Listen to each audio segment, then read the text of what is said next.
The Monty and the Pharaoh. To the Monty and Pharaoh Show. And you're watching the Monty and Pharaoh Show. Monty and the Pharaoh. With Monty and the Pharaoh. Monty and the Pharaoh. Monty and the Pharaoh. Monty and the Pharaoh. Monty and the Pharaoh. Monty and the Pharaoh. Monty and the Pharaoh. Monty and Pharaoh. Monty and the Pharaoh. And Monty and the Pharaoh. Oh, is it Monty and the Pharaoh? Monty and Pharaoh. The Monty and the Pharaoh Show. The Monty and the Pharaoh. You've got the future Hall of Famer, that rocker, Marty Jannetty, MJ in the house, and I'm sitting here with two more future Hall of Famers, Monty and the Pharaoh. We're doing that stuff and we gonna rock it.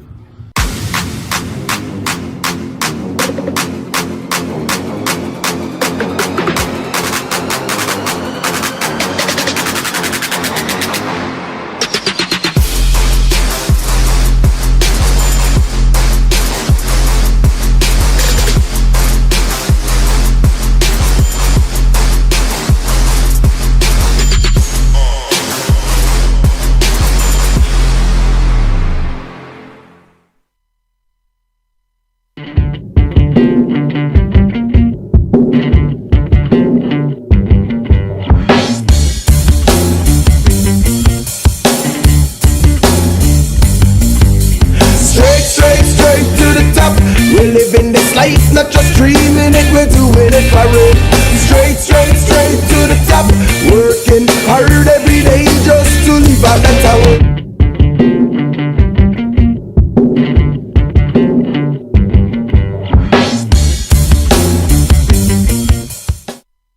All right, welcome back to a special Friday edition of Long Island's #1 pro wrestling broadcast, Monty the Pharaoh, seen only here in Huntington Station, New York, live from Rockstar Studios. At the board is none other than the super producer, Mr. Stephen Miller. Hey, we had a glitch already. I insulted one of the guests. Yeah, Yeah, we'll find out later when he splat you against the wall. And to the right, Don't do it. to the right is the star of the show, Jimmy Farrow. Jimmy. Good afternoon. Back again. And we got a special band here, Bart from Wisteria Hall and the infamous Mr. J.J. McGuire. Welcome, guys. They'll be the band for this 5-hour marathon we got going on. Little riff there, Mr. McGuire.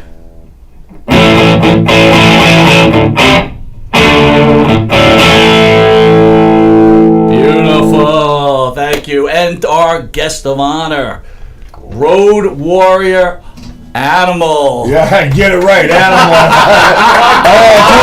Pretty hard for Hawk to be here. We're going to be shredding. Hey, that introduction was awesome. I hear Jannetty. Did I hear the franchise? Yes, you did. Yeah, you did. Oh, man, that was awesome to hear some of those guys, man. And we're going to add you to that list once we're done. Damn right you are. And Michael Elgin, man. Michael, thank you for joining us. Oh, no, thank you very much for having me. Now, these, my friend, are professional wrestlers. Yes, Look sir. at the size of these two guys. Yes. Holy cow. Yeah, I'm a twerp. Oh, well.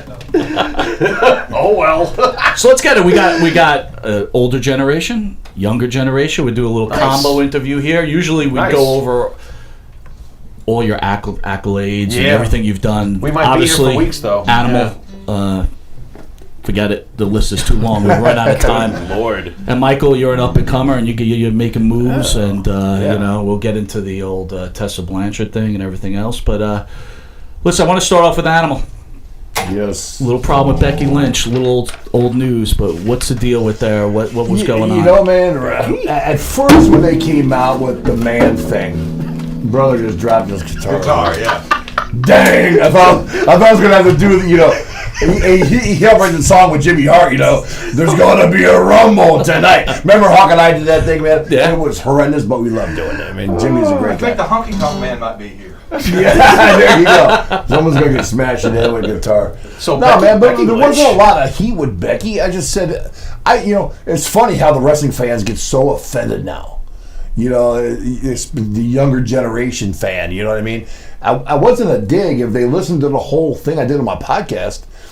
You know, I said that she's a phenomenal wrestler, but you don't hear any of that part. right? Yeah. All you heard is I said I didn't like the man. And I didn't like the man thing because you're getting ready to do Evolution. My thought process was, right, Why not call them the woman? Because you listen, women's wrestling has come a long way. Absolutely. You mentioned Tessa Blanchard, man, one of the best, if not the best female wrestlers, one of the best, right? You know, and you have Becky, who's right up there too, along with Charlotte Flair, you know, and Asuka, you know. And I'm saying, man, put the girl over. Let it be a woman thing. You know, and the man thing's getting over now. Right. I mean, it's like anything, man. Hey, nobody liked Hawk and I when we first came out. Really? Well, no, you two big muscleheads. We're not going to let them get anything in this business, but the fans ended up liking the bad boys, and they ended up being the good guys, and then we just were like, bang, like, you know, gangbusters, right? And people now have come accustomed to the man thing with Becky. You know, listen, it was just my opinion, people, you know, opinions like buttholes. Everybody's got one. Right? So you're allowed to give your opinion on something. That's all it was, man. I have nothing against Becky. I've taken pictures with her and Seth Rollins at Comic-Cons and stuff. They're two great. You know, it's one thing in our business when you're on TV, but when you get to meet someone behind the scenes, you see how much respect they have for guys and girls that have paved the way for them to have a job. That part is freaking awesome, and they both were cool human beings. What did your brother John think about the comments? Did you hear from him? Like, no, I don't ever talk to my brother. Oh, really? No, you know, Johnny and I don't talk a lot. But you can tell if you put Johnny and I next to each other, you really wouldn't even know we were brothers. I mean, we look way different, and I look more like my brother Mark. I don't know if you guys know my brother Mark was one of the wrecking crew of Terminators, right? Raging Fury, and he and I look more alike. You know, but my brother Johnny, man, you know, Johnny. How can I say this politically? I was one of the boys. Johnny was an office guy. Okay. Total office guy. You know, so it's really hard. I love him to death. He's my brother. People power?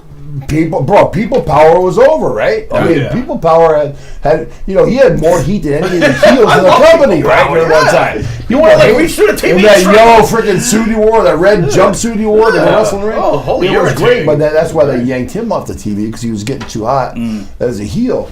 But you know, listen, both my brother John and Mark, I got them their breaks in Japan. I opened that door and I said, hey man, what you do with this thing, you got to take it. I can't run with it with you over here. You got to do it. Right. Johnny succeeded very well. Right. And then he had a job with WCW. Then got picked up by WWE. And you know, it's I don't talk to him as much as I should. You know, listen, he's got his own new life now. Me, married. He's in with the Bella's thing. You know, and everybody there. He married the Bella's mom and stuff. So you know, he's got his own thing going on. He's a grandfather now, so it's good for him. Cool. Yeah, that was going to be my question. So you actually got into the business first, and then got your brothers into the business. Yeah, I was in the business probably for about 2 or 3 years. My brothers were going to school at Mankato State University in Minnesota. Right. And when they got out, they said, hey, we want to do the wrestling camp. And I don't even know if either one of them know this. I paid Nelson Royal, who ran a camp for Jim Crockett Promotions out there in North Carolina. I sent them through camp. Okay. And then out of that, Giant Baba approached me and Hawk, and we had an idea because the Japanese are very into family. He said, "What do we do this family tag team deal?" You know, so they had John and I and Mark and Hawk, my brother Mark and Hawk, you know, all tagging together, and they did a big family thing. You know, all the magazines were taking pictures of it and stuff, and I got over pretty big. So I said, "Here's the door, man. You know, Mike will tell you that door in Japan." It opens up this crack here. You got to be able to fit through that crack and take advantage of your opportunity. Oops. Must have been Hawk. Damn Hawk. Yeah, damn Hawk, right? No, but you know, and John took advantage of it. And, you know, Johnny was a smart guy, business-wise, for the office. Got in good with Mrs. Baba. Got in good with Giant Baba, and then he became Booker over there. It doesn't hurt when you're tagging with Stan Hansen or Dory Funk or Terry Funk either, man. You know what I mean? Or Steve Williams at the time. You know, Dr. Death Steve Williams. So all those guys were so hot, and Johnny was their partner. You know, wrestling with a bunch of the top Japanese boys. You know, so. Mike, how about you getting into the business? And I also wanted to ask you, was fellas like the man sitting next to you like one of your influences? Like you know what? We were actually talking. Because we came in on the same flight. And I started when I was 14, actually. I found a wrestling school when I was 14. They would allow me to train. And it was just always something I wanted to do. But growing up at that time, I run a wrestling school in St. Louis, and I find everybody's much smaller in the sense of like their weight, you know, and the gym isn't as predominant. And I feel like it's just a shift change. So when I was 14, wanting to become a wrestler, the wrestlers I grew up watching were, you know, Animal and Rock and Hulk Hogan and Ultimate Warrior and all these guys that were larger than life, muscular. So to me, when I was thinking about being a pro wrestler, going to the gym was just as important as being in the ring training. Yeah, sure. And I find that now, you know, somebody at 15 wanting to become a wrestler is watching much smaller people wrestle. So like that isn't as predominant. So guys like Animal here were like a huge influence to me. One, because of the stature, and two, because my main goal when I started wrestling was actually to compete in Japan. Like that was the one thing I really wanted to accomplish. Is that your favorite place? Yeah, you know, I had a very weird upbringing in the wrestling world. And what I mean by that is in Canada, we only got WWF. That was it. So my friend got a satellite dish and he got WCW for the first time. And it was Great American Bash 1992. And they had Hase and Hashimoto as a tag team in the tag team title tournament. And then Dr. Steve Williams and Terry Gordy. And to me, it was just looked so much different than what I was watching, you know. Early 90s WWF, you had all these over-the-top characters, and when you watch something like Terry Gordy and like Dr. Steve Williams, you realize how much different the wrestling looks. And to me, it just looked like, oh my God, this is so much. How much has Steve Williams rubbed off on you? Huge. Now that I'm thinking about it, he was watching you like over the one past of my bunch years. biggest influences. I mean, I see grew up it. with mullet. I can see it. Yeah. Doc was I can awesome, see man. it He was in one your of our style. better Wow, friends, man. We actually helped Doc when he got a little bit of issues going across the border with Halcyon sleeping. No, man, but my lawyer got him off like 3 times. Good thing to know a federal lawyer, right? But you're right, man. Doc was a great guy. So like, just talk about a stud. Yeah, he was one of my favorites. So like, then in 1992, I would say 93-ish, we started getting orders of the magazine pamphlet showing us like Japanese wrestling tapes. So me and my friend that got the satellite dish would save our allowances, go to one of our parents, say, hey, we got this money, can you write a check for us to get VHS tapes? And then we would start collecting Japanese wrestling tapes in 93 when I was like 11 years old. Cool. So that was like my one main goal, is to, because for me, wrestling, I looked at it as a sport and like they were athletes. And that's where it was really presented like that in Japan. You know, going back and watching, you know, Animal and Hawk in Japan, and then watching guys like Kobashi and Kawada and Did you Misawa. amateur wrestle when you were younger? I did. Yeah, But so again, it's in your blood and anyway, but the right? amateur wrestling also, it's funny, my love for pro wrestling started before that, because my school got wrestling. I was like, oh, I want to be a wrestler. I need to join this. And my coach actually said I was the most unorthodox wrestler he had ever taught, because I was just like, oh, I know this. Like, a head and arm throw, that's just a headlock takeover. I've watched guys do that on TV all the time. And I was actually like went undefeated for the years that I did wrestle. But then when I joined a pro wrestling school at such young age, my coach was like, oh, that stuff's not real. You got to pick one or the other. I was like, well, see ya. Like, I don't want to do this. I only did this because I wanted to do that. Sure. But yeah, you know, a lot of that was influences, and that's why I really focus on the gym so much now, is because of guys like Animal that were my influence. You started at 14, I believe, right? Yep. How does that translate? I mean, aren't you a nervous wreck? Because you're wrestling with these older guys, and I'm sure it's pretty territorial. Everybody. So the original like training was a 2-week summer camp, and then I joined the school after. So it was a 2-week summer camp, and that camp was a lot of kids my age or a little bit older. But truthfully, because of the love I had for it, I kind of took to it like a fish to water. I wasn't nervous. I wasn't anything. I caught on to things really quick. Obviously, at 14 in the school that wasn't a very good training school, I wasn't going to become a star just training there. But I was far in advance people that were even in the school before that 2-week camp. And that was just, I think, because I loved it so much and paid attention. Yeah, well, the watching, right? Yeah, and some people watch things differently. Like, if you go back and look at school until I realized how important it was, you know, you'd be like, what is this guy doing? But then with wrestling, I would analyze everything. So going into that training, it was just natural to me. It's like, okay, yeah, here's a body slam. Oh, you don't need to show me a body slam. I know how to do a body slam because I've watched it since I was born, pretty much. I mean, I'm a December baby, so December 13th is my birthday. my first Christmas pictures are me opening up the old LGN action figures. Because at that time, all my cousins who were older, that was kind of what they were into. So my family was just like, well, we'll get them wrestling stuff because everybody else in the family likes wrestling stuff. And then they grew out of it, got all their hand-me-downs. So I mean, I can't remember a time where I didn't tell anybody that could listen that I was going to be a pro wrestler when I grew up. You know, it's kind of strange in a way, man. You know, there's kind of like wrestlers are a different breed, and I'm sure you guys heard that before. They're just a breed. Well, we've seen that. Yeah, well, hey, you know firsthand, right? We've seen know it. But I mean, though, you got to have a certain amount of confidence. You better, yeah. And to get in this business, and you better not be shy in any way because guys will set you, and you better not be conceived either because guys will put you in place in a minute. When you guys were breaking in, you guys were both bigger than most of the guys, right? We were bigger than everybody, but the thing was, People though, afraid to work with you even from the beginning? Yeah, some of the older guys were. You know, we've had guys like the Fantastics that were Tommy Rogers and who had Terry Taylor at the time, right? Oh, your boy. Would freaking like run the other way and they refused to wrestle us in Atlanta. They go, "Oh, these guys are killing everybody."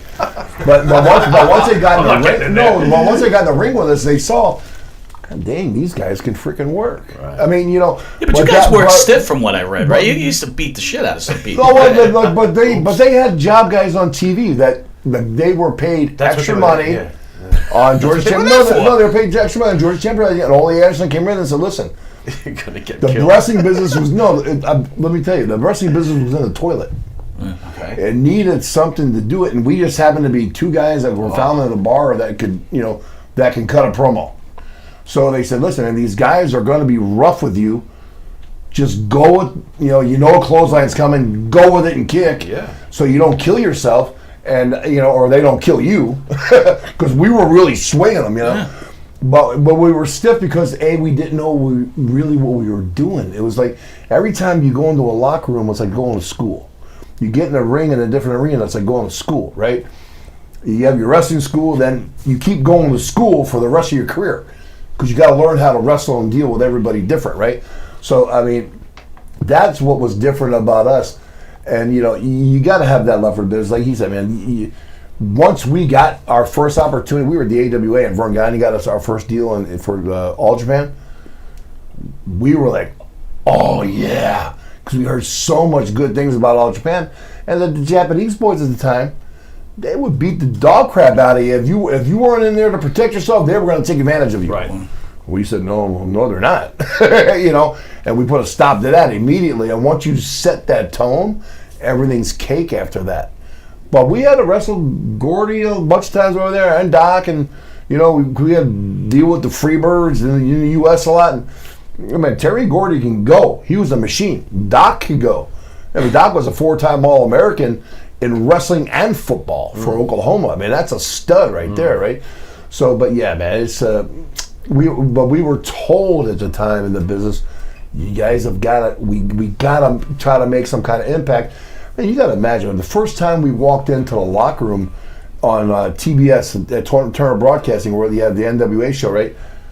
I'm looking and I'm seeing Sergeant Slaughter and Tito Santana and Paul Orndorff and Tommy Rich and Dusty Rhodes and Ric Flair. I'm going, oh my God! I went there like a church mouse, brother. I didn't say shit. I don't like this, It's like quiet. And Hawk and I are going, and Ole Anderson walks up to us and goes, "Here's your belt. Here's your belt. Don't lose it." Wow. I said, "What? We don't even know how to do a cohesive match together yet." But that helped us because we did the street fight. Although we had to do some weird things to collect the money, and so I won't get into that. But when we were younger, why not? But the street fighting part was easy for us, right? Trying to work that was another thing, and we could work it with all the other top guys. They found out we could work that, so then all the top guys were never afraid to work with us. Now, were there some times where they didn't want to give up the reins because here's some new guys coming in? Right. Oh, absolutely. Mr. Wrestling number 1, Mr. Wrestling number 2, even Tommy Rich and those guys, they were kind of, hey, we don't want to give up our ground right now. Crusher, the Bruiser, they were like that with us too. So, like, who jumps in and says, "Look, these guys are the future of the business. You're going to sell and you're going to finish." No one really jumps in. It happens in the ring. Really? The freight train just came. Because we here we go. Point in fact, we're in Milwaukee. Crusher and Bruiser were, they're like the freaking gods. Hawk and I come down the Black Sabbath Iron Man. They come down to the Beer Barrel Polka. Yeah, right. And I'm standing in the ring. I said, "Is this really happening? Are we really in the ring to it?" I said, "Do you want to dance, Hawk?" We were laughing with each other. The polka's playing, But it was like the changing of the guard. The first thing we did, gut shot and press slam. Right. Match was over. Bye-bye. Road Warriors are made because we just did it. Two guys that never left their feet. Right. Two of the greatest guys I will love to the day I die, the Funks. Okay. And I say that in a very manly way, but because we were in Kirk and Hall, who he's wrestled a bunch of times, right? Oh, yeah. Freaking packed to the rafters with Japanese fans. They put us over at Kirk and Hall our first time in Japan. The Funks were gods in Japan. Dory still goes over there and does appearances. Terry doesn't care to go over there anymore, but Dory does. That was a big thing. We never forgot that, and we were indebted to them for the rest of our career because they made us. Right. And you don't forget that. And that's the message I try to explain to a lot of young guys getting into business. You got to know your lineage of this business. We knew the guys that paved the way for us and appreciate it. There's a lot of people, and he'll tell you going through his camp right now, that don't know jack about wrestling because they see it on TV. They don't know. They don't even know who the Road Warriors were. Oh, really? Oh, come on. Bro, go look, Google tag team or something. But they don't know. Which is surprising to me. Yeah. That's one thing. If I have anything out there to teach anybody who wants to go anything from wrestling schools in the future, know the lineage, know the people that paved the way. Right. Because that road getting into somewhere is a lot easier if you already know how to respect somebody. Well, just like Mike was saying, he's watching tapes and he's learning. So Well, you're running It's nuts, but it's nuts to think of this way. Like he's saying, people don't know the lineage. I had to look in a magazine, write a letter to another company to send me a catalog, to then send a check to get a VHS tape in the mail. Now it's at their fingertips and they don't know the history. It drives me nuts. Now you're running a How do you not know it? I know. It's so much easier. Well, you're running a school, and today's wrestling, honestly, 150 pounders, 160 pounders, you're still in the game too, twice the size of these guys. But how do you stay positive, right? Because you got people just looking. I understand, and don't get me wrong, I don't care if somebody's 150 or 160 pounds. All I care about personally is if they look like an athlete. Because there's 150, there's 160 pounder that plays that is an MMA fighter, and they still look like a badass. Yeah. Right. So look like some kind of athlete. You know what I mean? Like if you are 160 pounds and do a bunch of flips, but you don't look like a gymnast because they're all shredded, then why are you 160 pounds doing flips? Hey, what's your take on bigger guys who are not necessarily cut, but can wrestle their ass off like a Kevin Owens? See, and personally, there are few and far between. But if you can Kevin's a wrestle freak. your ass off, Isn't he? if you can wrestle your ass off, that's a different thing. Right. But he's then a there's freak people, thing. That doesn't happen of to Kevin course, Owens. but there's also Or people who are Samoa in that Joe. shape.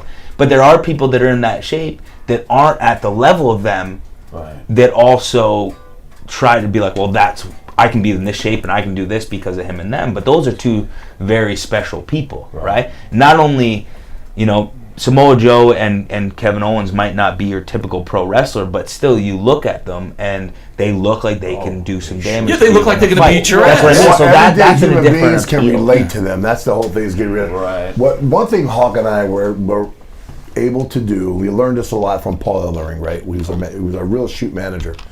We were able, almost through 2.5 decades, change with the times.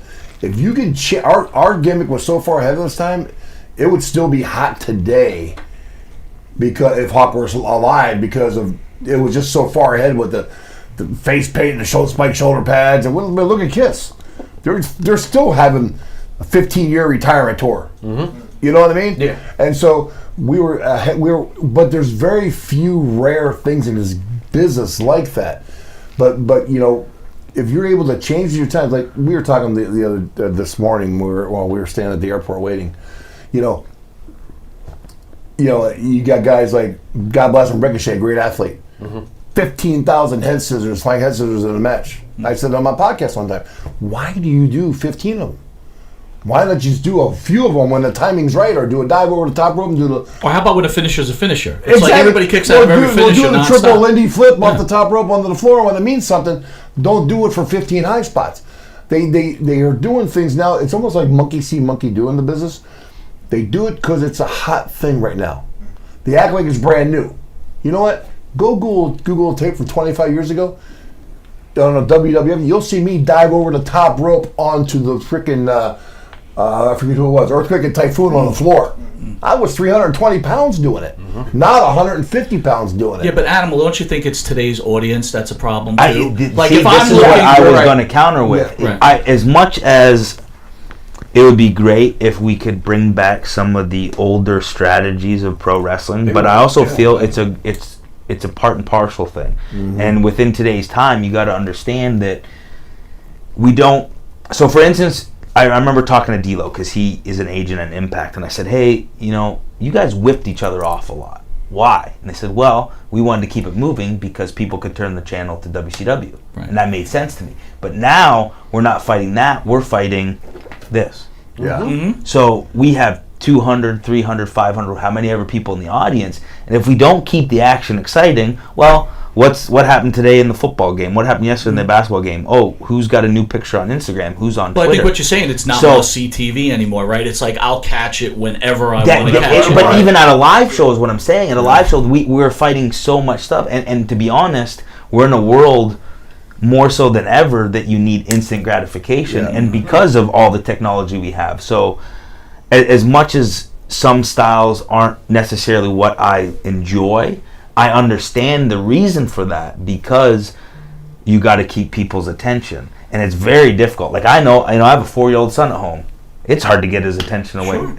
Like, hey, you're doing this, get your attention here, and then I finally get his attention. It's just there's always Life something so that can. fast Isn't it also a problem now that they're not making stars anymore? Like the WWE is about the company, which makes sense, right? You don't want to build an Animal anymore because Animal can go somewhere else. Right? It can hold you up. I don't think it's sustaining. I don't think creating one star is sustaining anymore because right now we're in a time where people get injured more often because of the high risk, because of stricter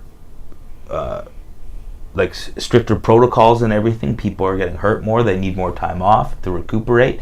If you make one star and they have to take time off, it's not as decent as if the company is a brand. Sure. So as much as think about it this way.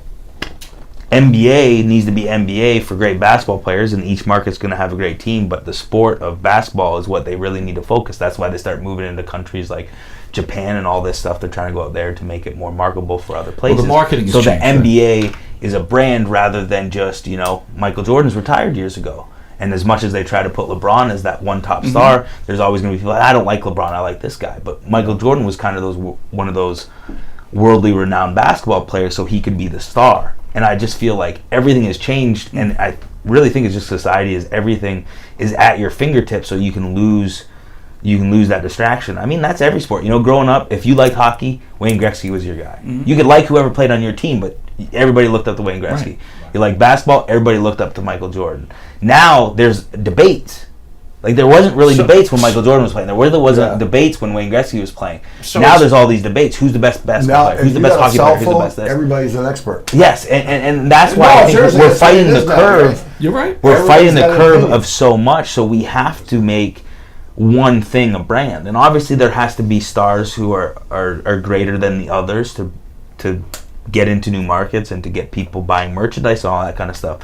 But as a whole, I think that's a survival mode thing, is making the brand of every wrestling promotion more important than any one star. Because one, you never know when a star wants to quit. You never know when a star gets hurt. You never know any of that. And it just happens. The wrestling business now is better for the guys and girls in it. Yeah. On the fact that if you could build 10 stars instead of 2, that's better for you drawing wise, right? Now they've gotten to the point where they just put the name Impact or WWE, SmackDown on or AEW on there. Bam, they don't even have to list who's there. They do it and they just put the name of the company on there now, and they think it's going to sell out and draw houses. Now a lot of times it does, sometimes it doesn't. You're never going to see again stars like an Andre or a Hogan, or they used to compare us to the Hogan and tag teams. You're never going to see guys that have that much clout in the business again, that could pretty much control their own destiny. I mean, we were the first guys to get guaranteed contracts in this business, right? I mean, and we weren't pricks about it, but we did play one company against the other because, you know, one company wanted us to come here, and we said, hey, we already got a guarantee here. You want to do that? Well, we'll give you opportunity here. Well, I'm sorry. Thanks for the opportunity, but I'm taking a guarantee. And then next thing you know, next time you go back, you got a guarantee. You clearly looked up to the legends as you were coming up. So let me ask you, Yeah. when does the light bulb go off on the day that you look in the mirror and go, wait a minute, I am one now? F this. I You want know, what I want. I When did that occur? I do that, you know, but here's the thing. I get asked to go out every weekend for an appearance.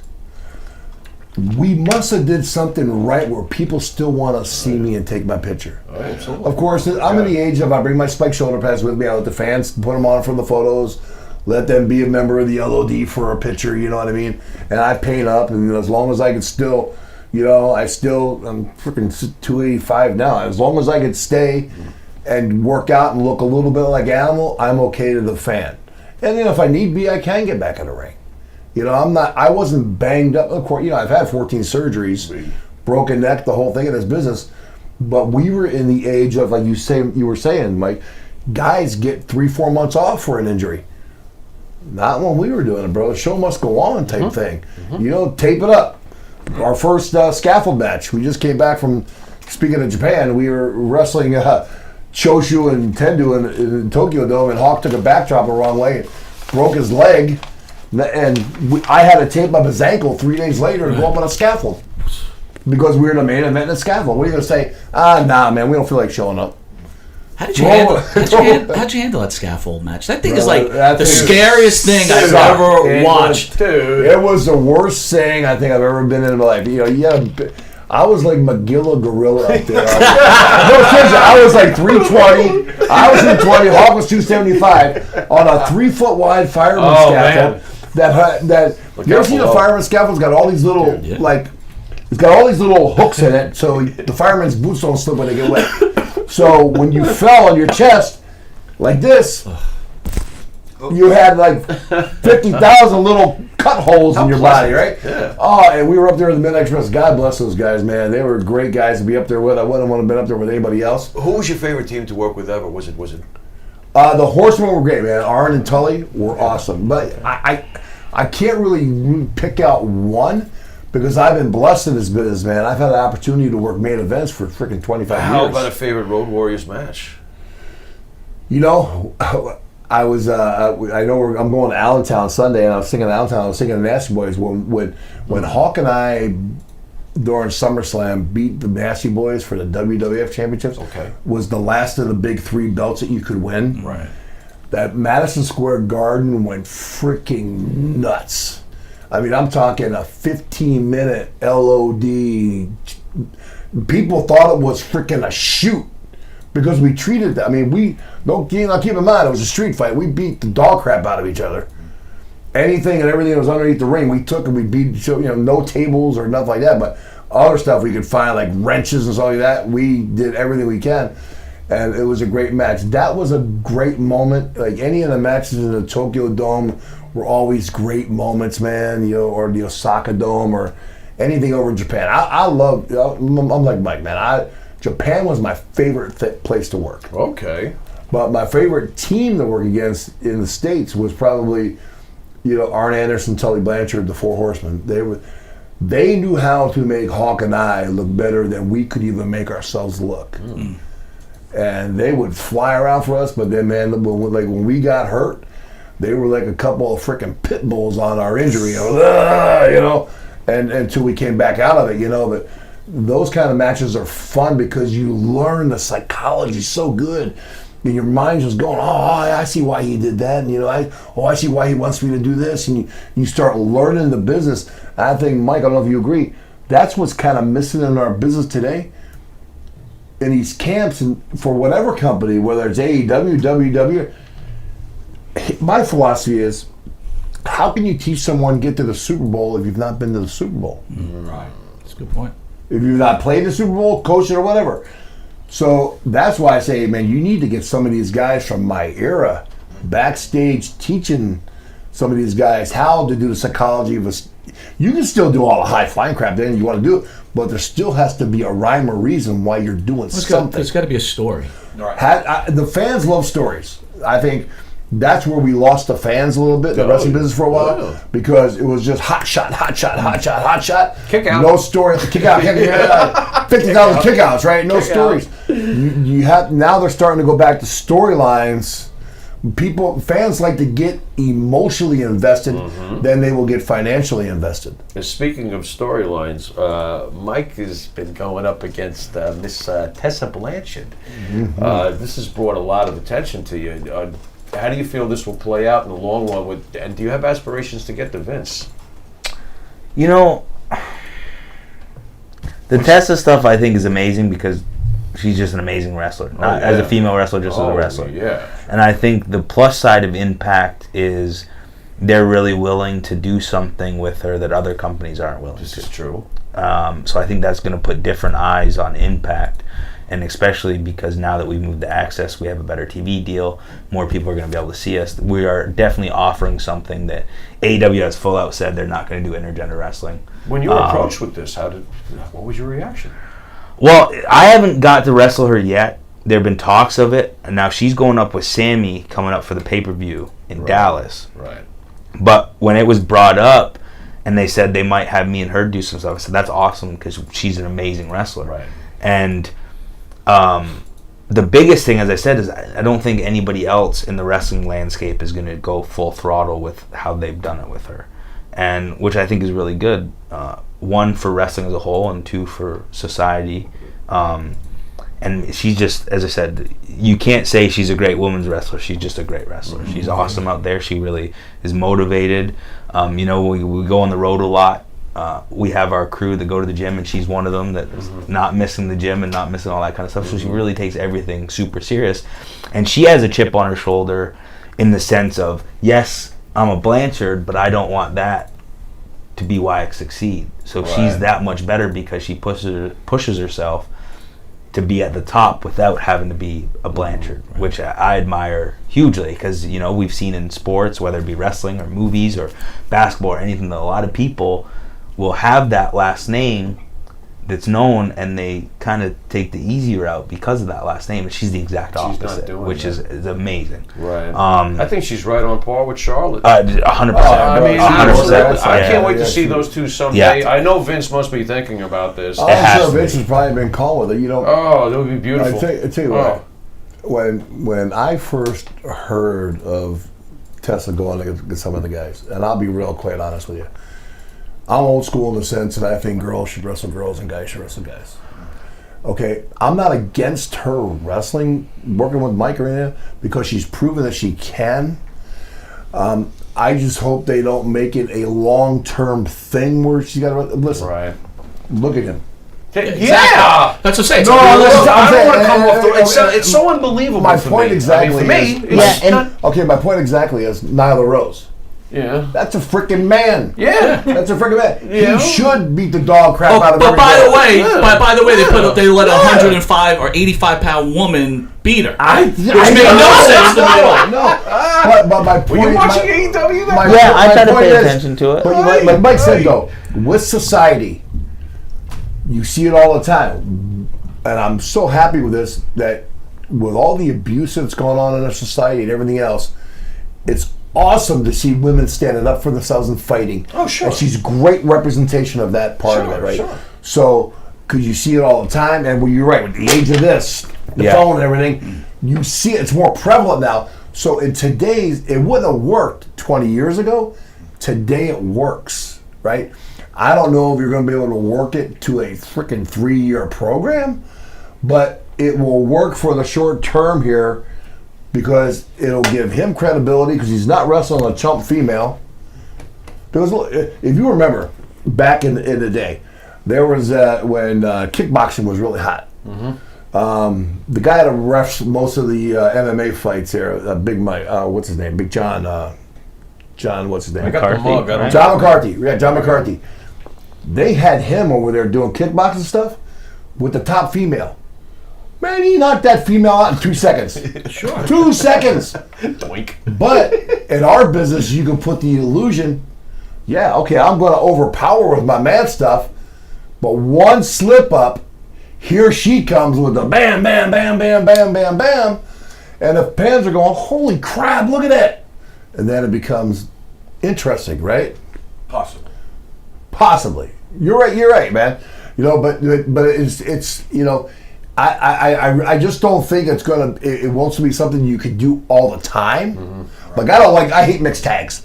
Hate them with a passion. Hate them with a passion. Not believable. Can't tell a story. Can't do anything with a mixed tag. Right. Because it's always the guy against the guy and the girl against the girl. You know, and it's just kind of it's a TV time filler. Look, even Japan does this with the 8-man tags over and over and over with no end result. There's no storyline here. Come on.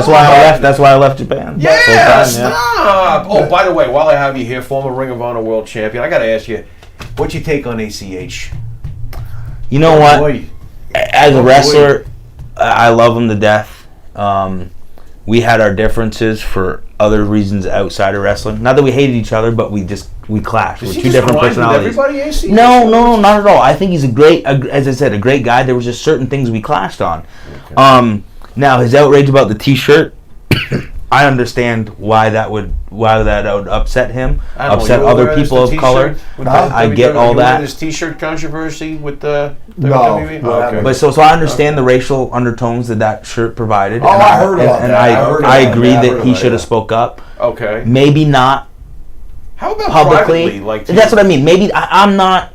I don't think business stuff should be handled publicly. Right. But that's personally. You know, if he felt that was the only way to listen, maybe, I don't know the full story, maybe he did say something to them in private and it was just dismissed. Right. So the only way he could bring light to it is publicly. Right. Maybe, I don't know. Right. Did that cat from WWE just quit? Yeah. And you know what? I just hope. He went about it totally the wrong way. Yeah. Now I know what you're talking about. I just hope. I thought he had a T-shirt problem. No. I just hope, I hope that it's solely a work thing. I hope there's nothing else going on. You know, as I said, we had some clashes. We had some clashes just because of our personalities, but I still respect him. I still like him. You know, if I still consider him a friend. If he called me tomorrow and needed a favor, I would be there for him. Okay. But I hope that it only has to do with professional stuff. I just hope there's nothing else wrong, because to react that way, it worries me that maybe something else is honestly bothering I thought it was him. a work at first. It might not. Listen, don't count the card, man. It may be a work. Yeah, you can never know. Yeah, you never know in this business, man. It may be a work. AEW already said that they're not going to touch him. They're like, we're not touching them.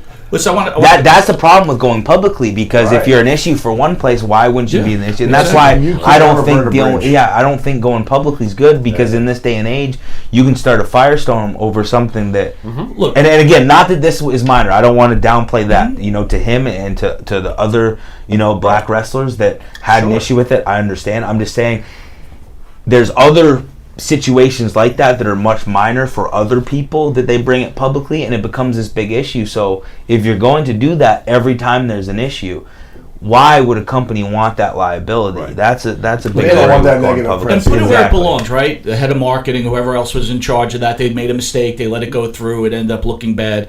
Handle it there. And again, but as I said, we don't know. Maybe he did reach out privately and it was just dismissed. I think I heard that he saw the gray and the blue shirt but didn't see the black shirt. And, again, stupidity watching that go out, but, there's worse things that happen. So man, here's the thing, man. In our society, there is not one person who has not done or said something stupid, made a mistake, even in the marketing department or whatever, right? So, I mean, but you're in the age of the millennial age with the millennials that just like, oh my. No, seriously, man. That's what feelings get hurt. Nah, but JJ's got a question, but you're going back to a point where everybody's got a phone, everybody's got a voice, everybody thinks they could say everything, everybody's got a television show. Look, hi, everybody. JJ. I just wanted to say, I've done over 113 things for WWF, WWE, and WCW.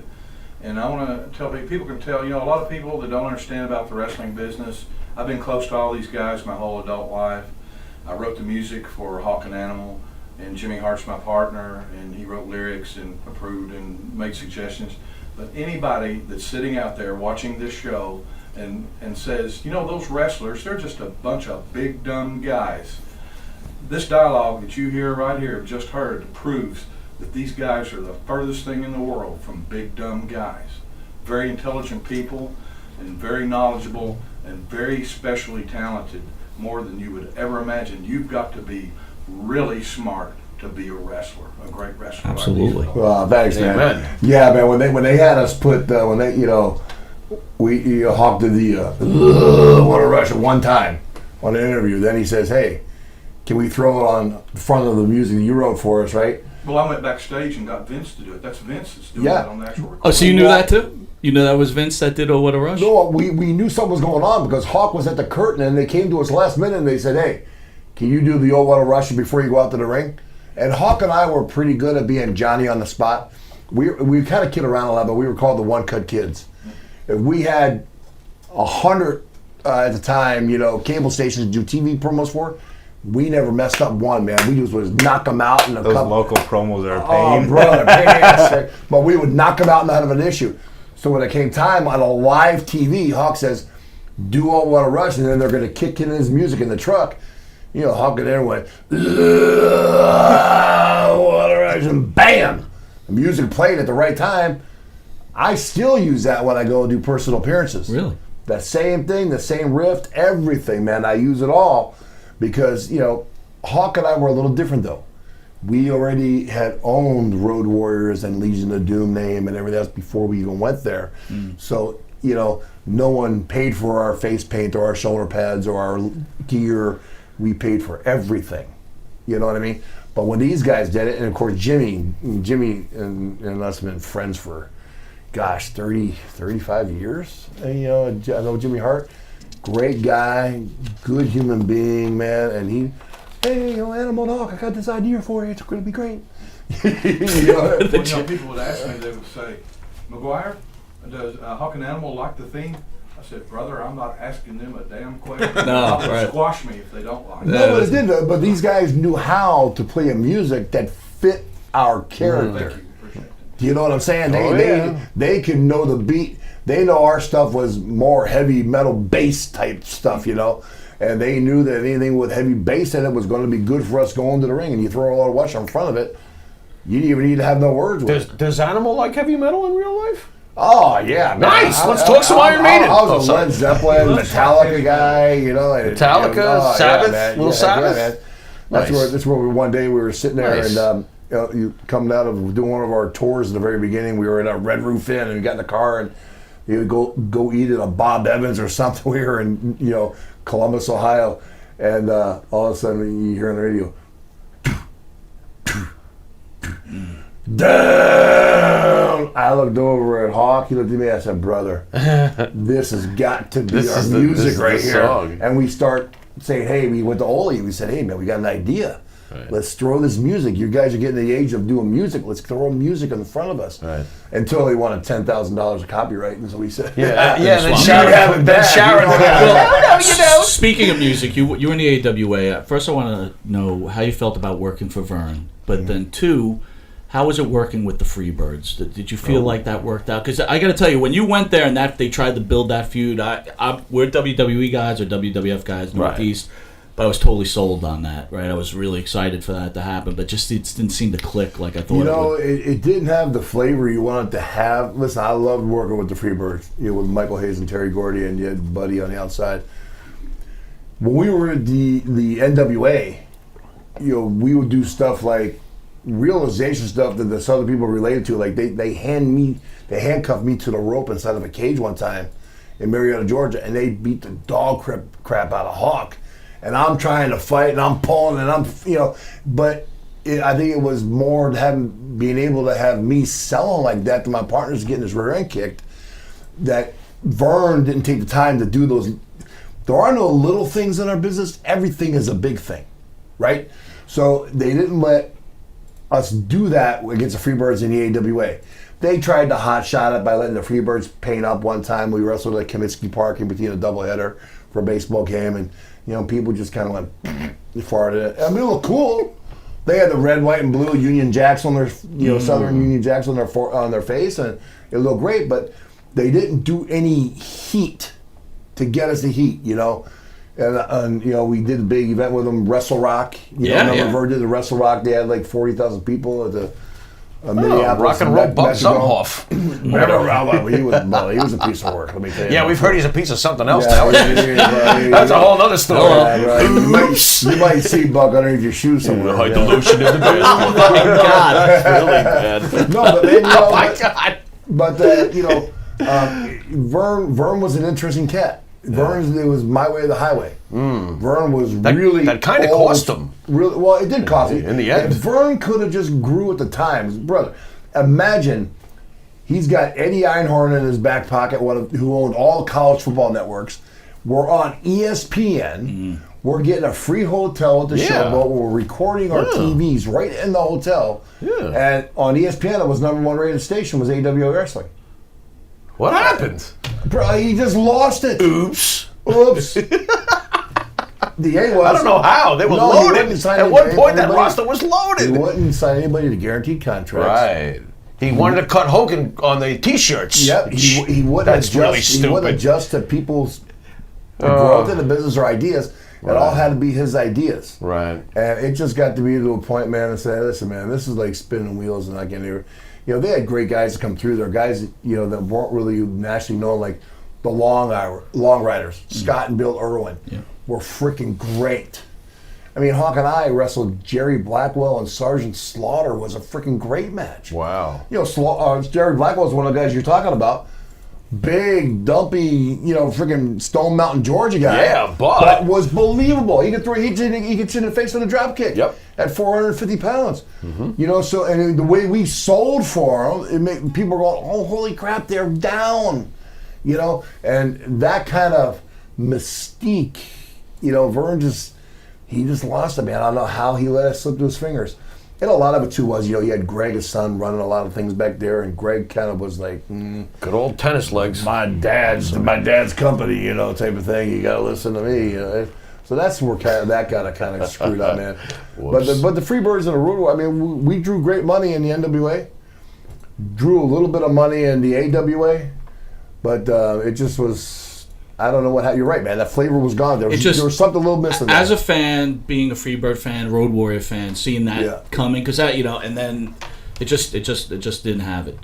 I was looking almost like Von Erich-ish. Yeah, man. Freebird-ish. Because people put us together, and Terry Gordy and I would come in there and do that first high spot, and we were like two freaking freight trains hitting each other, and it had all the makings of doing something, but it fizzled out for whatever reason. So WWE wins the entire battle. So is it true that was the ultimate goal to get to New York? And then for you, Mike, is that your ultimate goal for your career? To get to New York. We say New York, but it's not New York anymore. Vince, There's different reasons I'd want to go there. Mainly, I feel that, especially with the landscape now, you hear that they're offering people a lot more money so they don't go elsewhere. Stability for my family would be one, but as a whole, that was really never my main goal. Like, my #1 goal was Japan. That was what I wanted. And then along the way, you would get other goals. So I started training in 2001, had my first match in 2002, and then one of my goals was I wanted to be a Ring of Honor World Champion. Bingo. So like those little goals I would pick aside, but really the end result was I wanted to go to Japan. And now that I've done that and leaving New Japan, I've gotten a lot of opportunities. I went over for Big Japan, now I'm going over for Noah. I have all the other companies hit me up. I feel like if I ever had the opportunity to go, to Vince, I would definitely go there, because after I know I would still kind of have that Japanese thing that I could go back to. I've got my name over there now. I went over in the summer for Big Japan. They had their biggest crowd in Korakuen since 2010. We made record numbers for t-shirt sales, all that kind of stuff. So now that I've got that kind of foot in Japan where I can go over there and I'll be popular and people want to see me and the companies want me over there, now I could see the realization of going to Vince, a little bit easier. But really, man, I wrestle because I love it. I wrestle because I enjoy it. And I've known so many people that end up having this distaste for wrestling going there that it almost puts you off in the same token, because I'm having the time of my life right now. Like I said, there's guys I want to wrestle in Japan where I could literally just call the Japanese company now, like, hey, I really want to wrestle so-and-so. Do you want to bring me over? Of course, we'd love to bring you over. And Impact's going great right now. Like, I just finished up wrestling Eddie Edwards on TV, and I think we're gonna start doing something together. And he's one of my favorite people to wrestle, so I'm just having a great time, and it's showing that love for wrestling, which is why I do this. My life is eclipsed by wrestling. My wife's a former wrestler. I teach my class twice a week. I wrestle 3 times a week, so I have 2 days that wrestling aren't, at the forefront, but still I'm at the gym doing my cardio. On my phone is wrestling. So I love this, and I want to do it to where the passion is still there to do it. So I don't ever want to get put in a position where that passion starts fading. We were talking about those 8-man tags that I do in Japan all the time. Not that my passion was dwindling, but I felt like my creativeness as a pro wrestler has always come from what I do in the ring, because when I went to Ring of Honor, they put a manager with me. They didn't want me to talk. And then when I became champion, they're like, talking sound bites, and we use it for packages. I'm like, listen, I can talk. And then I go to Japan, and speaking easy English, because the Japanese crowd can only understand easy English. And our translators can only translate so much. So now I'm also getting that freedom to be able to show people I can talk and everything. So it's just like, now I'm in that time where I'm really loving absolutely every aspect of wrestling I do. I love being able to go to the show tonight and wrestle somebody I've never wrestled before and see how good of a match I can have with them. And then go to Impact TV tapings and wrestle guys like Eddie Edwards and Brian Cage or Tessa, some of the best wrestlers in the world. And then go to Japan and love the country, love the food, love the wrestling over there. I just said I'm just enjoying myself with everything I do right now, that as much as it might be an end result to go to Vince, I'm enjoying the ride right now, and I want to keep doing that. As long as there's food on the table and clothes on my kids' back, I'm pretty happy. Hey, he's going to be a rarity. He's a rarity in the business today, because he's a big guy that can do great things, good things, right? So therefore he's marketable to go, and I'm sure probably someday he will get the WWE. For us, it was back when the NWA was hot. We got called up, and we went to Greenwich, Connecticut, and went to Vince's house and had lunch with he and his. He had a Chinese maid there. Vince chewed food in front of you? Bro, I heard Vince doesn't. He ate food. I heard Vince doesn't eat in front of people. In front of us. He made some. I think I threw Mike off with that one. Bro, he made healthy chicken fried rice and sushi and everything at his house. Is right? this true that he drenches his steak with ketchup? See? He knows that he's a strange bird. Is it true? I've heard that. That is true. Before the show. Oh, you've seen him eat too? Wow. Kevin Dunn sat there and ate with him, but Jimmy Hart says, McGuire, don't look at him when they're eating. Right. He's got rules. His house out there in Connecticut, right? You pull up to there, and you had 2 Great Danes at the time. 2 big Great Danes were laying there sleeping, and we go in there and we got Accent smash. right. We got to talking, and that was one of the times where we had the guaranteed contract by the NWA already in our hands, and we went there with Vince, and he said, well, all I can do is offer you opportunity here. I said, yeah, but Vince, opportunity. I said, we got a guaranteed contract here. We want to come here. Because at the time, it was the last of the big 3 to win. Yeah. Right? Yeah. And we knew, we were so red hot, we knew we were going to get a great push anyway. Not that we needed it, but if we could make money. Now, you're right, today, marketing and everything's so much different with sponsorships. It doesn't really matter if a guy, that's why you won't see a guy get like we were, because they don't need to. Right. You got freaking Cheerios paying you $10 million or $20 million. You got every company doing that. You don't need it. You got Saudi Arabia's paying them how many millions of dollars to do 5 or 6 shows, whatever it is. But, when you had Hawk and I, and so we're sitting there, we did the deal, and, Vince got up and left the room one day, and of course, he left the marketing reports on the desk. And we looked, we knew it was on purpose. We looked on there, and we saw Hulk Hogan, Roddy Piper, and we're looking, God dang, man, $750 grand. Oh, did I forget this? I'm sorry. Underwear, for Christ's sakes, kids' underwear, right? But we didn't see that was the total amount. That wasn't the percentage of what the guys are getting. So we're looking at that. And so anyway, we decided to say, hey, man, thank you, but no thanks. We really want to come here, but we got a 3 to 5 year guarantee deal. We're going to take the guarantee. Went home about 2 months later, birthed a Demolition. Everybody thought, oh, no, we're going to be mad at Demolition. No, we're not going to be mad. Masked Superstar helped get us over. Barry Darsow Smash was, I've known him since I was 16. How am I going to get mad at one of my best friends? So are you basically telling us that we wouldn't have had Demolition if you had signed? Oh my Probably- God, dude! We wouldn't have had demolition. Probably This not. is horrible. Probably thank not. God you didn't sign right away. So- Wait, because how did demolition was feel born. when you did show Oh up? yeah, demolition was born, and then we were there, and we stayed, finished out our contract. Went to Japan for a couple of years. Yeah. Next thing you know, now it's time. Oy. And here we are. I mean, all four of us talked. Smash. King Kong and meet Godzilla. Oh my God, let's go here. We got the Road Warriors against Demolition. is so bad. Everybody's called you guys imposters for all these years. Everybody's saying, you guys got to be hot, want to kill them. Neither did anybody know. We all were buddies. Yeah, I'm right? sure. Want a beer? So, and when we got there, Vince had us beat him in 7 minutes on TV. Yeah, they totally just. We were We so went, good, dude. dude. We thought for sure it was going to be a 2-year long marriage. Any protest behind the scenes like Vince, man, come Brother, on. we tried and we tried and we tried. We said, no, man, we got a different direction we're going with you guys. And they just had us going there and pretty much start steamrolling everybody. I got to tell you, growing up, we loved both of you guys. We loved you both. But we were so disappointed with that. We were like, disappointed. what happened? We were disappointed. You know why? Oh, Because I wanted most a of the time bloodbath. in our career, I got a bath. we didn't get a chance to work long programs. Yeah. We did with the Midnight Express a little bit and with the Yeah. Four Horsemen, of course. Yeah. But we never got to work that long program that really wanted to work, And we thought, oh man, we're going to New York, Demolition. Yeah.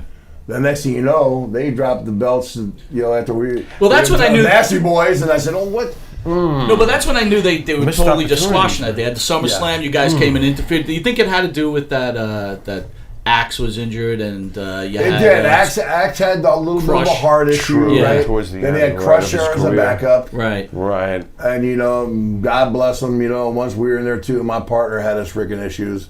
He was suspended about 6 times the company for abuse, And so that didn't help the situation either. You got a company that's putting millions of dollars into promoting you, and you just say, screw off, I want to go. As a friend, how hard is that for you?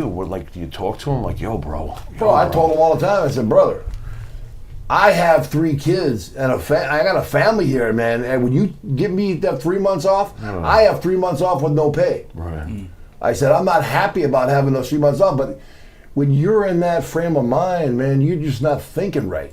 You're thinking about what makes you happy, what makes you feel good at the time. You're not thinking about anybody else. Guys, in the is the process. business itself intoxicating? Without drugs, without roids, without alcohol, without partying? Is the business itself? I think the business has changed in that aspect a lot for the better. Okay. It's not so bad, like with being, substance abuse that bad. No, you don't hear about guys. Once in a while, you guys are person out here and Oxycontin, there. But also, I think that's, again, I can't speak too much. Obviously, he can speak much greater to it. But What, from the business 80s? has changed. But what I mean is, you hear about these 300 dates a year. Sometimes Sundays you run into events and stuff like that. And as he said, now there's so much protocol in place that if you bump your head, you're forced to take 3 months off. You're off. You know what I mean? But back then, 3 months off means, well, brother down the street's coming in and taking my spot. I can't take those 3 months off, so I can only think that they relied on that stuff to keep going. You know what I mean? I'm not saying it's right to do, not saying anything like that, but it's a different monster now where there's so much protocol that you are forced to take time off.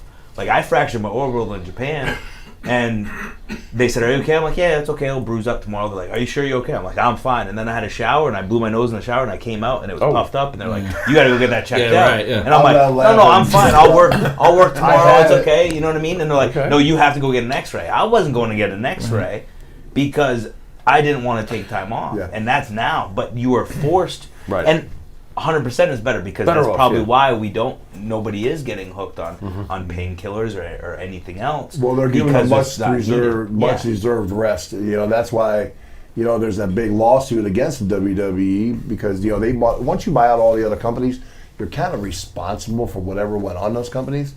And it's not that you get into the wrestling business saying, hey, you don't know that you're going to get chair shots, you're not going to get concussion. You know you're going to get concussion.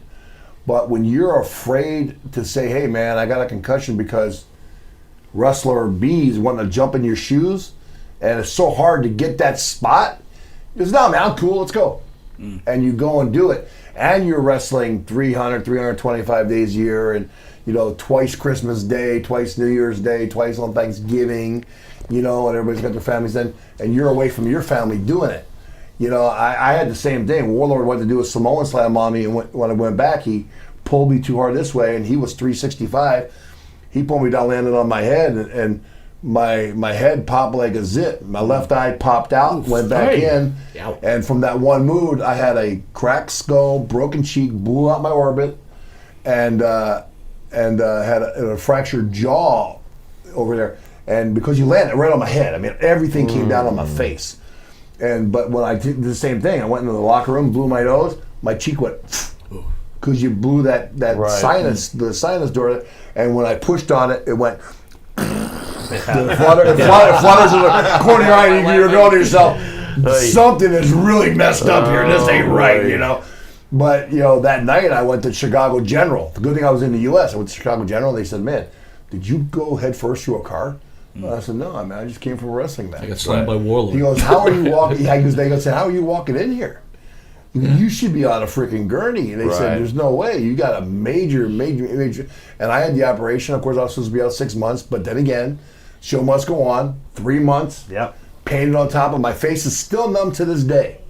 This half of my face, from here down on my lip, is numb. I had to reteach myself how to talk for an interview. Yeah, man, because of the energy. But that's part of the business, man. Now, you're part of that lawsuit, right? Against the WWE? Yeah, you know, here's why I joined the lawsuit. Yes, have I had about 15, 20 concussions in the business? Yes. I felt pressure a lot of times to keep going on with the show? Yes. Got power bombed from DX off the table through the freaking table on the floors to help get those guys over. You know what I mean? Yes, I knew that. But on the same sense, I'm doing it because once you've established so much in this business, you should be given some kind of respect. Like some of the guys, like for instance, Ivan Koloff, God rest his soul, right? Had a bad ankle problem. Wanted to be part of the Legends contract. And they said, no, you can't do it. He goes, I only want to do it for the 10 grand I needed to get my ankle rebuilt. No, it's not a charity case. Are you kidding me? That guy should have had health insurance for life. You are worth billions of dollars. That's why I joined on with the lawsuit. I didn't want to be in the face of the lawsuit like they made me, of course, but I joined it for the guys, for the boys, to be able to get something out of what you put into this business. Because let's face it, once you're gone, you're gone. So, but Animal, here's a point though, right? As the boys, you guys could have got together, you could have created a union, but you seem, as a group, can't seem to get your shit together. So you continue to stay independent contractors, and so where's the responsibility lie? Doesn't it lie on the wrestler also? It is on the wrestler's fault, man, because you listen, the guys who used to try to do it before, like Hogan and Ventura, that tried it, bam, blackballed. You get blackballed and no one will ever use you again. Now, AEW has become the closest by giving the guys health insurance and everything else right now. Well, they get them health insurance because they're officers in the company. They are actual employees. See, the other wrestlers are not getting that was a misconception that everybody forgets to realize. Right. He has a work for hire type thing, so they're not all getting insurance. I believe if you're working for the company, they can afford it. Look, you got Tony Khan with all the money the Khans have. You could pay to have everybody have insurance in your company.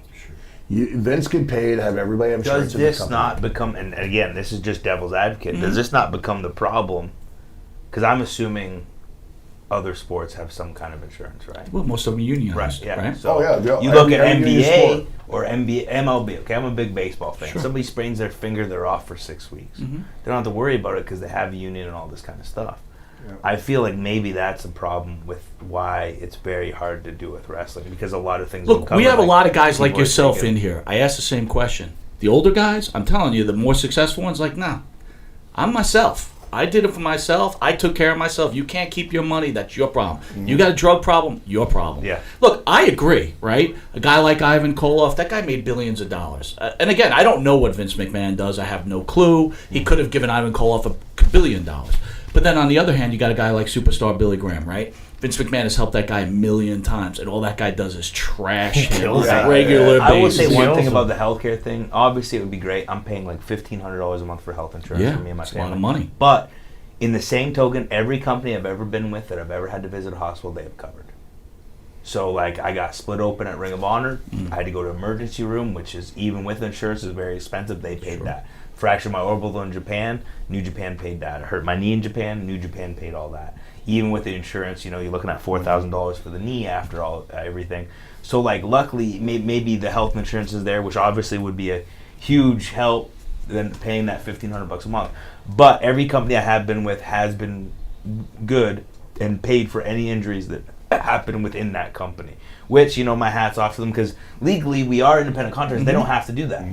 So at least they have looked out, and again, I can't speak on WWE because I've never been there, but with Ring of Honor before, with New Japan, luckily I haven't been hurt. I've only been with Impact since April, but I'm certain that they would be the same type of company. Japanese companies always took care of it. They have always taken care of the boys. Listen, when I had Warlord did my orbital rim when I was at WWF, my insurance paid for it. When I broke my back, my insurance paid for it. I had to pay the big nut on the other end of it, right? So, and little things like that, and here I am, and I know for a fact I'm number 1 or 2 in merchandise sales for the company at the time. I'm making you a little bit of extra dough. Slide me an extra 5% on my merchandise, I'm happy. Yeah. That's all you have to do, and I think that's where it's different today, is they're making so much more money on royalties that the guys don't, who cares? I'll pay the insurance. Yeah, they're good. And listen, it's not about me not knowing that, hey, you're going to get hurt. I know you're going to get hurt. I wasn't a dummy getting into it. That's not why I'm doing it. I'm doing it for the guys and girls who are wrestling that maybe need that little help at the end of their career. Hey, man, pay for their insurance or pay a stipend to them for their insurance. It would be I know as a Canadian moving to the States, that's a kick in the butt knowing I have to pay for health insurance. Yeah. Mind you, the weight, I hurt my knee on like a Saturday. Had to check up on Monday and surgery by Wednesday, so it definitely happens quicker in the States. But that $1,500 a month is just like it's brutal. Look, mine's about there that too for 3 people. We got a few minutes. Animal, I just want to ask you to share your thoughts about your former partner who passed away, Hawk, and tell everybody what type of person he was, and then maybe you both could tell everybody where you're going to be this weekend, and so they can catch you. Sure. Well, Hawk was talk about someone in the business that was a man's man. Hawk was a man's man. Hawk didn't pull any punches. What you saw is what you got. But he was also the guy, I'll never forget when we were doing a shoot in Manhattan. And we walked by and there's this wino coming up. We were coming up like a 23 station, on the subway. There's this wino sitting there. And he's down and out with the Joneses and everything else. And he goes, "Hey, Animal, give me $100. I said, "Why?" He goes, "I'm going to give this guy $100. So then we both gave him $100, and the guy didn't know what to do. I'm sure he's going to go buy wine for the whole block. But still, that's the kind of guy Hawk was. He would give you the shirt off his back in an instant. He was the guy. He was like, we used to call him like Mr. Congeniality. Like he was running for mayor all the time. You know what I mean? And he was a great human being, man. Did he have his demons and issues? Absolutely. He cost us making millions of dollars marketing wise and merchandise, man. Millions of dollars. Probably why I'm still doing appearances today. Because every time he got suspended, there I was getting suspended, and then when he died, unexpectedly, it was like, holy crap, now what am I gonna do? Well, they gave you Heidenreich, right? Yeah, then they gave me Heidenreich, yeah, which was the same as Hawk. Yeah. Or worse. Really? Oh, brother. Holy They cow. found him passed out on the New York Thruway, bleeding from his ears one time. What does that tell you what he was doing, man? Your sinuses are that bad, or you're bleeding from your ears. Yeah, man. So when all that happened, it was just like, yeah. But yeah, man, he was a great guy. And I did the Heidenreich thing because the LOD stuff was still selling so strong merchandise-wise. They wanted to keep that train going because that was going really well. And they were probably paying me off the merchandise. Were you torn by that though? Like, man. Yeah, because it's hard. Listen, I don't have my guy anymore. There's only going to be one road, man, and one that had to be rough, man. You're never going to be able to redo it. But it was a way for me to keep feeding my family, man, and paying the bills and stuff like that. So, in that aspect, it was great, man. So it's It was a sad day when he died, man. I'll never forget it, man. I was living in right outside of Minneapolis at the time, and I'm vacuuming my pool out there and enjoying a nice, beautiful Sunday. And There's a friend of mine, Bobby Muller, and the guy from Brooklyn is a photographer, and he used to work for George Napolitano. And he goes, Joe, how you doing? I'm good, man. He goes, have you heard from Mike lately? He said, yeah, he called me last night about 1 o'clock in the morning. He was still moving. So he was moving from his condo into a house, because the condo, you get sandblasted on St. Pete, like takes all the paint off everything. So he goes, I'm gonna move my stuff in the house for my wife. And he goes, huh, you talked to him today? And I said, no, I didn't. And it's about 2 o'clock in the afternoon. He goes, Mike died last night. I said, what? And that's how I found out, man. I sat on my deck and I cried like a freaking baby. I mean, I was with Hawk more than I was with my family and my wife. Of course. We were together for 21 years, 22 years, man. Every day, pretty much. Was he more of a brother to you than your actual brothers? Man, he probably really was. You know, my brother Mark and I were pretty close, with definitely more than Johnny and I. You know, I mean, I was with Hawk through thick and thin, through everything. You know, when he had Hep C, I was right there when he was going through the interferon treatments. You know, when he got, you know, everything else. And I always forgave him for all the stupid stuff. When he got so messed up and he took off and he went to Japan and started working with Kensuke Sasaki. Yeah. Did that angle with Kensuke. And I said, all right, you know, good thing, man. I was a smart businessman. I had Lloyd's of London. I said, okay, bro. I broke my back. I might as well collect my Lloyd's. Although I could feel pretty healthy medically on film, I'm messed up. Yeah. Because we have so much spurs in our body and our spine, you don't realize how many spurs you got until you take a picture of it. And you used to go, what the heck? How am I even moving? You know, you're like an arthritic spore walking around. You know, but you know, yeah, man. It is what it is, man. I miss the guy. I miss him. If he were alive today, brother, we would be killing these appearances together. What it was the greatest run in the history of tag team wrestling. That's what that was. All right, so speaking of appearances, where are you guys going to be seen in this big weekend for professional wrestling? We're at Standalone Wrestling. Okay. Friday night fights, right? Friday night fights for Standalone Wrestling. And Mike, are you wrestling in? Yes. Look at that. I'll be wrestling tonight. Nice. Yeah, who are you pounding down? I mean, who's it? Serpentico or something? I forget. To be honest. Dude. And that's no disrespect to him. I see so many announcements You're on gonna mess with matches, Puma I get them King? all mixed up. is it But, Puma King? Puma King's at every event. And then on Saturday, you guys are at the big event? Yeah, The big big event. event, yeah. And then Okay. Wrestle Pro at night. Excellent. Yeah, man. And speaking of big event, that's 8 to 3 p.m. and Monty Nefaro will be with Village Connection over with our own JJ McGuire, who will be selling his new book, My Life in Heaventown, right? Stories from a composer and historian and an icon to professional wrestling.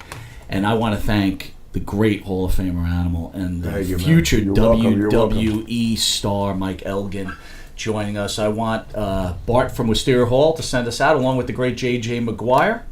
Greg, say it. Say your theme. Give us a rush. Who, me? You. Okay, let's see if I can do Hawk's thing justice, man.